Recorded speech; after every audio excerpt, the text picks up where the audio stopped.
wala ka na naman bang pera? Asya mga bossing ko, meron ako ituturo sa inyo para agad-agad magkaroon ka ng pera. Ito mga bossing ko, kailangan positive ka lamang kapag ginawa nyo po ito ha. Kapag kayo may anilangan, ayun yung gawin, abay huwag nyo pipilitin ang inyong sarili. Kasi may mga tao pa rin gano'n, kahit parang hindi siya naniniwala, tinatry. Kaso mga bossing ko, kapag gano'n, hindi gagana ang inyong law of attraction. Kailangan pagganahin natin ang ating law of attraction. Ngayon pa mga bossing, ganito lang po ang ating pong gagawin. Isusulat nyo dito kung magkano yung amount na matagal mo nang pinapangarap. Halimbawa, gusto nyo ng 7 million. Yan. Gusto ko na magkaroon ng 7 million kaagad. Yan, 7 million. Tapos, halimbawa, gusto ko na, ganun pa mga bossing ko ang pagwiwish ha. Gusto ko na magka-pera agad. Gusto ko na araw-araw malaki ang aking benta. Yan, ayaw pa sumulat.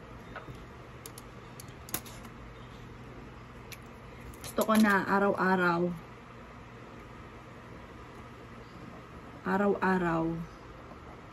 ba yan?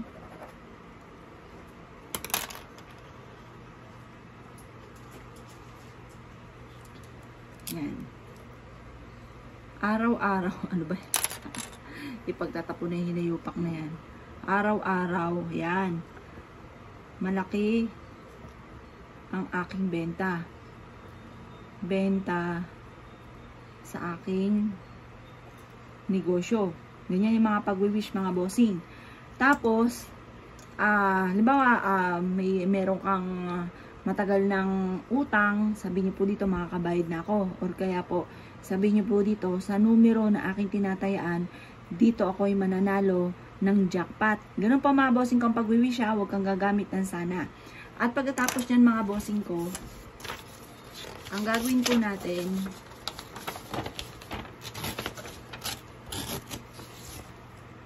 yan po, kukuha tayo ng asukal. Ito yung ating asukal. Yan, kahit puti, pwede na po yan. Alam niyo po ba mga bossing ko, ang asukal, ginagamit po yan sa mga pagbabaon, yung mga binabaon ng mga pampaswerte. Meron kaming ganun mga bossing ko. Ang ginagamit pa namin dyan mga bossing ko ay muscopado na asukal.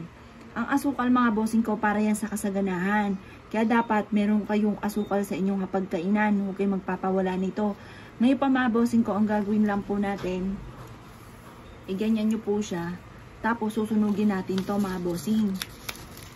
Yung po, yung amoy na nasusunog na asukal mga bossing ko, at saka itong ating wishes, panawagan po yan para matupad agad yung wini-wish natin. Kung kailangan nyo ng pera, kailangan nyo po itong gawin. Ito pa mga bossing ko, isubok na para mabilisan na pagtugon, lalo na sa kaperahan. Or kaya po, ang inyong negosyo para lumaki lagi ang benta. Or kaya po, para hindi ka lagi naubusan ng pera. Or kaya po, manalo ka ng malaking halagang pera. Subukan nyo po ito mga bossing. Pero sinasabi ko po sa inyo, kailangan sikreto lamang ang paggawa ng ganito. Kasi once may nakakaalam, maraming kumukontra. Or kaya po mga bossing ko, natatagalan bago magkatotoo yung wishes po ninyo. Para mabilis po matupad kagad yung wishes, subukan nyo po itong gawin. At proven po ito mga bossing. Kaya ako ikinaniwala at naisyo po itong gawin. Good luck po sa inyo po lahat.